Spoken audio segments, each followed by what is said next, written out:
এখন থেকে 1 লাখ বছর আগেও দক্ষিণ এবং দক্ষিণ পূর্ব এশিয়ার পুরোটা জুড়ে ছিল গহীন জঙ্গল। আনুমানিক 70 থেকে 80 হাজার বছর আগে এই এলাকায় প্রথম আদি মানুষের বসবাস শুরু হলে ধীরে ধীরে সেই জঙ্গলের আয়তন সংকুচিত হতে থাকে, যার আগ পর্যন্ত বিশ্বের বৃহত্তম জঙ্গলের অবস্থান ছিল এই দক্ষিণ এশিয়ায়। যদিও বর্তমানে এই খেতাব দক্ষিণ আমেরিকার অ্যামাজন জঙ্গলের মাথায় উঠেছে। যাই হোক, সুপ্রাচীন সেই জঙ্গলের বিশাল একটা অংশের অবস্থান ছিল ভারত মহাসাগর এবং বঙ্গোপসাগর সংলগ্ন উপকূলীয় এলাকায়। প্রাকৃতিক কারণেই উপকূলীয় এলাকায় জঙ্গলের চেহারা ক্রান্তীয় বনের বদলে ম্যানগ্রোভ বনে পরিণত হয়। ম্যানগ্রোভ বনের অন্যতম বৈশিষ্ট্য, এই বনের উদ্ভিদগুলো দিনে একাধিকবার সমুদ্রে জোয়ারের কারণে নোনা পানিতে অর্ধেক ডুবে থাকে। দক্ষিণ ও দক্ষিণ পূর্ব এশিয়ার উপকূলীয় এলাকা জুড়ে বিস্তৃত এই ম্যানগ্রোভ বনের খণ্ডিত কিছু ভগ্নাংশ এখনও টিকে আছে। ভারতের তামিলনাড়ু এবং অন্ধ্রপ্রদেশের উপকূলীয় এলাকায় অবস্থিত ম্যানগ্রোভ বন দুটি সেই ভগ্নাংশগুলোর মধ্যে উল্লেখযোগ্য।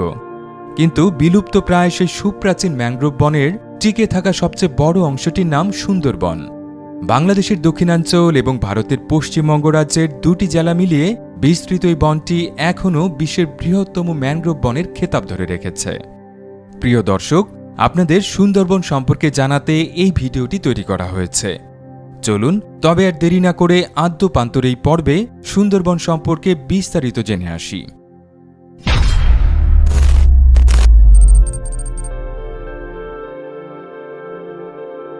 বাংলাদেশের খুলনা বিভাগ এবং ভারতের পশ্চিমবঙ্গ রাজ্যের উত্তর ও দক্ষিণ 24 পরগনা এই দুটো জেলা মিলিয়ে বিস্তৃত বিশ্বের বৃহত্তম ম্যানগ্রোভ বন সুন্দরবনের মোট আয়তন প্রায় 10,000 বর্গ কিলোমিটার।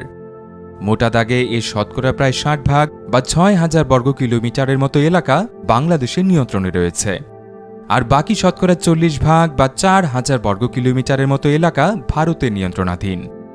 জমি মাপজোকের প্রচলিত এককের হিসেবে এই সুন্দরবনের আয়তন প্রায় 25 লাখ একর। বিস্ময়কর ব্যাপার হল, বিশ্বের দ্বিতীয় বৃহত্তম ম্যানগ্রোভ বনের আয়তন মাত্র 3,000 একরেরও কম। ভৌগোলিকভাবে এই সুন্দরবনের সীমানা দুটো নদী দিয়ে নির্দিষ্ট করা হয়েছে। পূর্ব দিকে ভারতের হুগলি নদী আর পশ্চিমে বাংলাদেশের বলেশ্বর নদ। এই দুটো জলধারার মধ্যবর্তী ম্যানগ্রোভ বনাঞ্চলের আনুষ্ঠানিক নাম সুন্দরবন। এই বনাঞ্চলটির নামকরণ নিয়ে একাধিক মতবাদ প্রচলিত রয়েছে। এর মধ্যে সর্বোচ্চ সমর্থনপুষ্ট মতবাদ অনুযায়ী সুন্দরী নামক এই বনের এক ধরনের গাছের নাম অনুসরণ করে সুন্দরবনের নাম রাখা হয়েছিল। তবে এর বিপরীতে কেউ কেউ বলেন সমুদ্র বন অথবা চন্দ্রবন নামটি অপভ্রংশের কারণে সুন্দরবনে পরিণত হয়েছে। উত্তরের হিমালয় পর্বতমালা থেকে নেমে আসা গঙ্গা, ব্রহ্মপুত্র এবং মেঘনা এই 3টি জলধারার মোহনা এই সুন্দরবন এলাকায় অবস্থিত।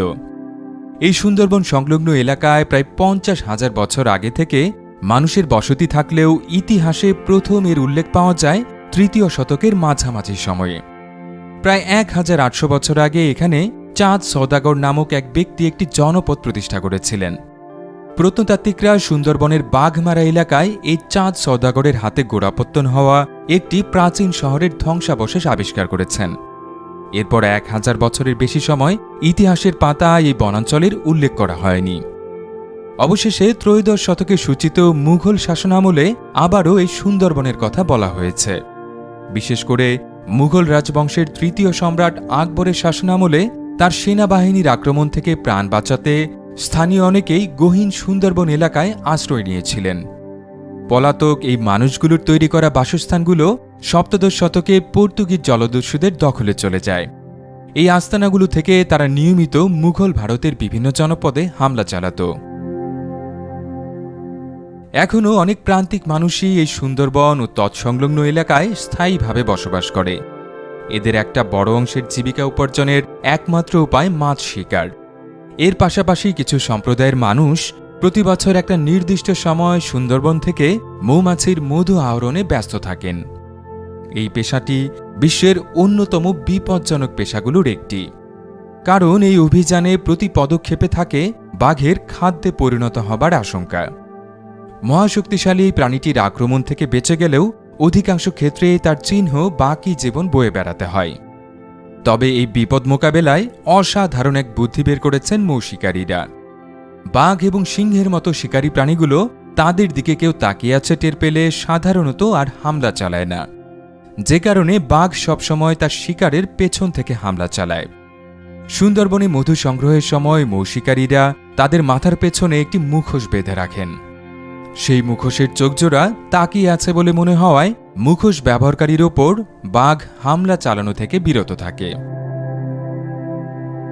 সুন্দরবন নামক বনাঞ্চলের উপর প্রথম সার্ভে চালানোর কৃতিত্ব ব্রিটিশ ইস্ট ইন্ডিয়া কোম্পানির দখলে রয়েছে।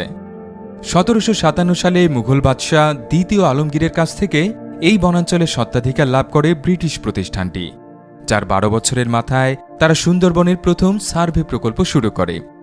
জেনে অবাক হবেন, স্থানীয়দের মধ্যে জনপ্রিয়তার কারণে সেই সার্ভে করা হয়েছিল ফার্সি ভাষায়। এর ধারাবাহিকতায় 1860 সালে এই বনাঞ্চলটির রক্ষণাবেক্ষণের জন্য তৎকালীন ব্রিটিশ ইন্ডিয়ার বেঙ্গল প্রদেশে একটি বন বিভাগ চালু করা হয়। এই বিভাগের সদর দপ্তরটির অবস্থান ছিল বর্তমান বাংলাদেশের খুলনা জেলায়। সুন্দরবনের জীববৈচিত্র্য নিয়ে কথা বলতে গেলে অবধারিতভাবে প্রথমেই যে প্রাণীটির কথা বলতে হবে সেটি রয়্যাল বেঙ্গল টাইগার।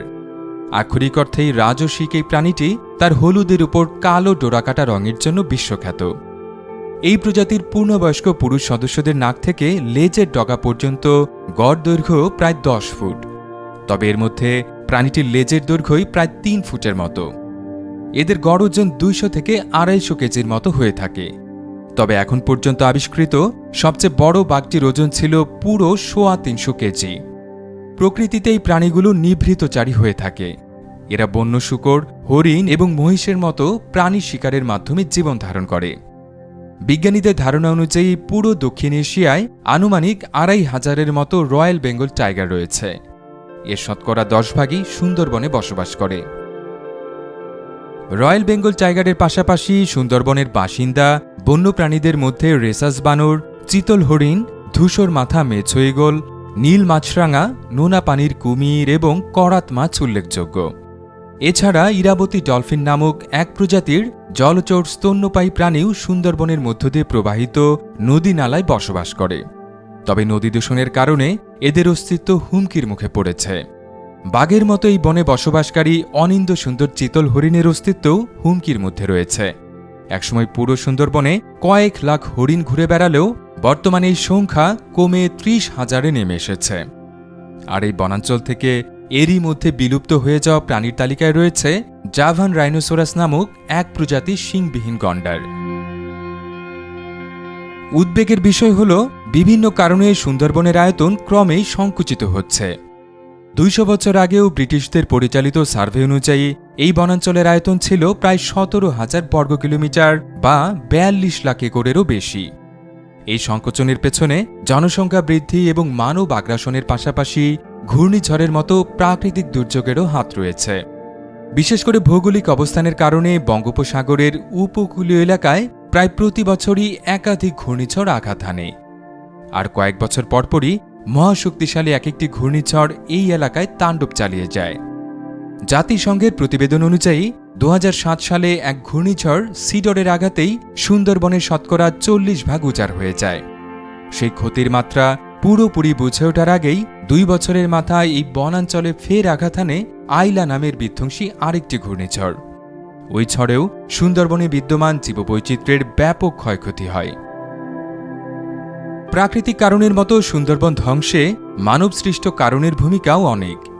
এর মধ্যে প্রথমেই রয়েছে বিশ্বব্যাপী জলবায়ু পরিবর্তনের ফলে সমুদ্রপৃষ্ঠের উচ্চতা বৃদ্ধির বিষয়টি।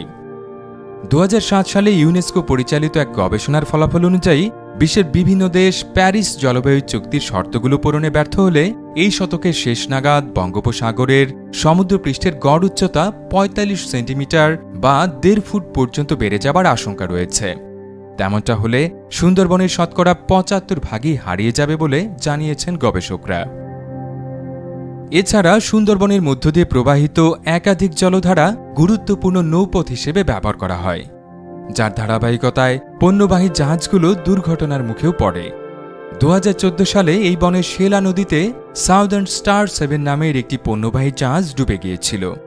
দুর্ঘটনার সময় জাহাজটিতে 3.5 লাখ লিটারের বেশি ফার্নেস অয়েল ছিল। দুর্ঘটনার পর সেই জ্বালানি তেল প্রায় 350 বর্গ কিলোমিটার এলাকা জুড়ে ছড়িয়ে পড়ায় সুন্দরবনের জীববৈচিত্র্যের বিপুল ক্ষতি হয়েছে বলে ধারণা করা হয়। তবে আশার ব্যাপার হল, রয়্যাল বেঙ্গল বাঘ এবং তার কারণে সুন্দরবন সংরক্ষণের প্রতি স্থানীয় মানুষের আগ্রহ রয়েছে।